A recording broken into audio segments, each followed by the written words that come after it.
लक्ष्मी चिड़िया उस जंगल में नहीं आई थी।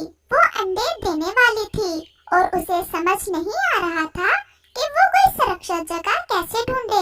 वो बहुत चिंतित थी। ऐसे ही उसे कालू कौवा दिखाई देता है। वो उसके पास जाती है। कौवे भैया, क्या आप मुझे बता सकते हैं कि इस जंगल में सबसे सुरक्षित जगह कौन सी है? वो मेरे अंडे होने वाले हैं।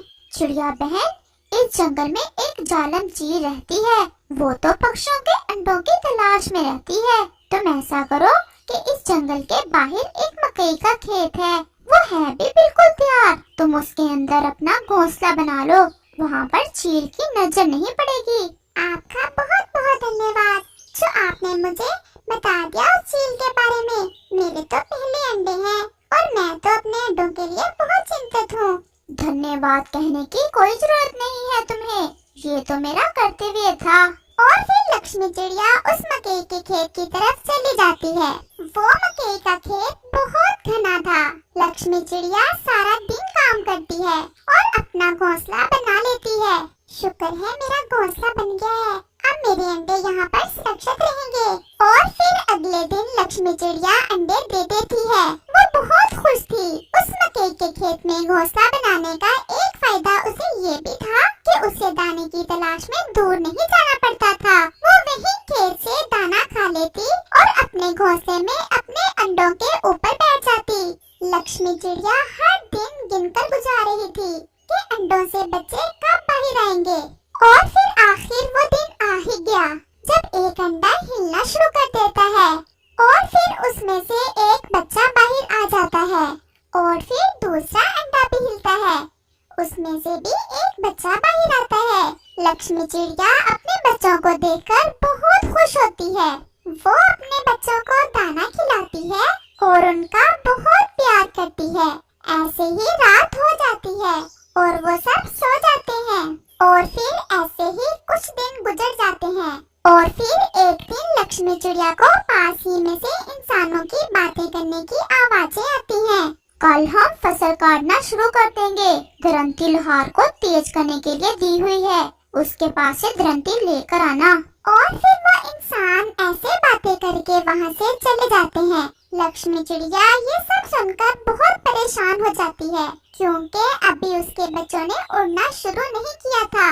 अब मैं क्या करूँ? मेरे बच्चे अभी बहुत छोटे हैं, मैं इन्हें लेकर कहाँ जाऊँगी? अगर उन इंसानों ने फसल काट ली तो उस चील की नजर मेरे बच्चों पर पड़ सकती है, कहीं वो मेरे बच्चों को खा ना जाए। लक्ष्मी चिड़िया बहुत परेशान थी। वो इसी परेशानी में कालू कौवे की तरफ जाती है। आओ आओ चिड़िया, कैसी हो और तुम्हारे बच्चे कैसे हैं? हाँ कौवे भैया, मैं ठीक हूँ और मेरे बच्चे भी बिल्कुल ठीक हैं, लेकिन अब एक मुश्किल आ गई है। वो क्या? और फिर लक्ष्मी चिड़िया कौवे को सारी बात बताती है। चिड़िया, ये तो परेशानी वाली बात है, तुम्हारे बच्चे वहाँ सुरक्षित हैं। अगर तुम उन्हें कहीं और लेकर गई तो वो चील तो उन्हें खा जाएगी। वैसे मेरे जहन में एक बात आ रही है, हम क्यों ना उन इंसानों के पास जाएं जिनकी ये फसल है और उनकी मिन्नती करते हैं कि वो कुछ रोज अपनी फसल ना काटे। कौवे भैया, क्या वो हमारी बात मान जाएंगे?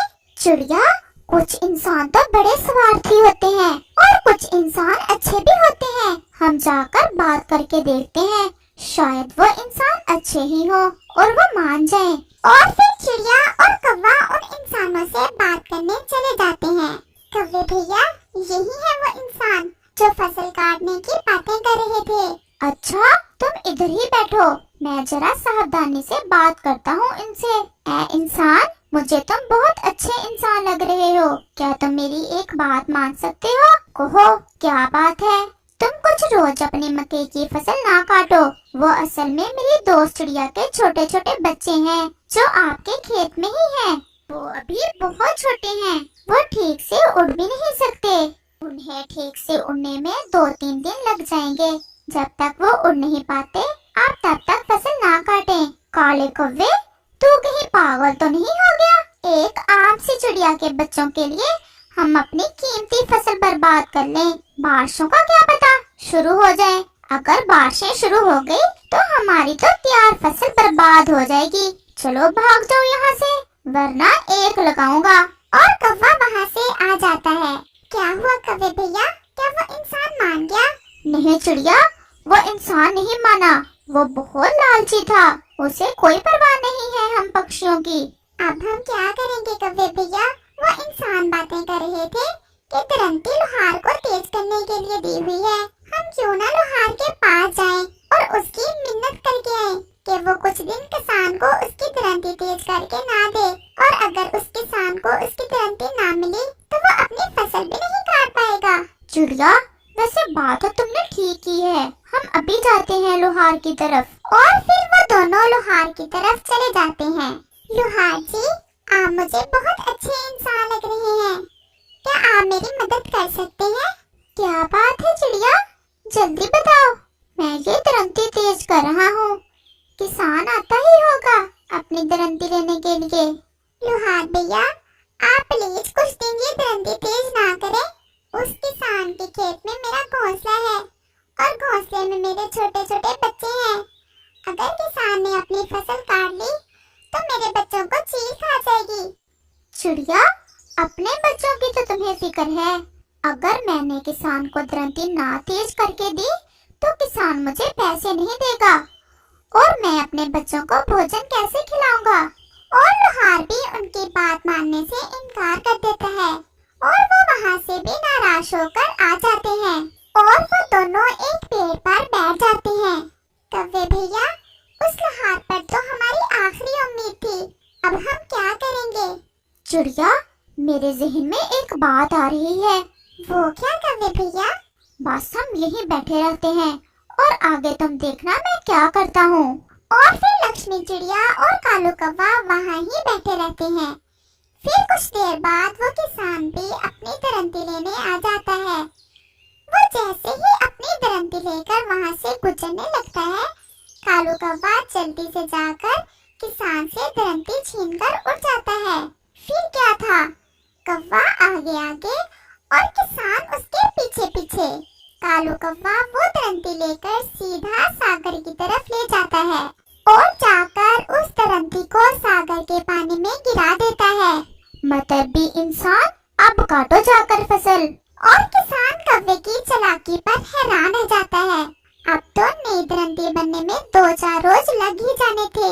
कालू कौवा वापस आ जाता है और वापस आकर लक्ष्मी चिड़िया से ऐसे कहता है, चिड़िया, अगर घी सीधी उंगलियों से ना निकले तो उंगलियां टेढ़ी करना पड़ती हैं। और वो दोनों हंसने लगते हैं। और फिर ऐसे ही 3 दिन गुजर जाते हैं और अब लक्ष्मी चिड़िया के बच्चों ने उड़ना शुरू कर दिया था और लक्ष्मी चिड़िया अपने बच्चों को लेकर वो खेत छोड़कर चली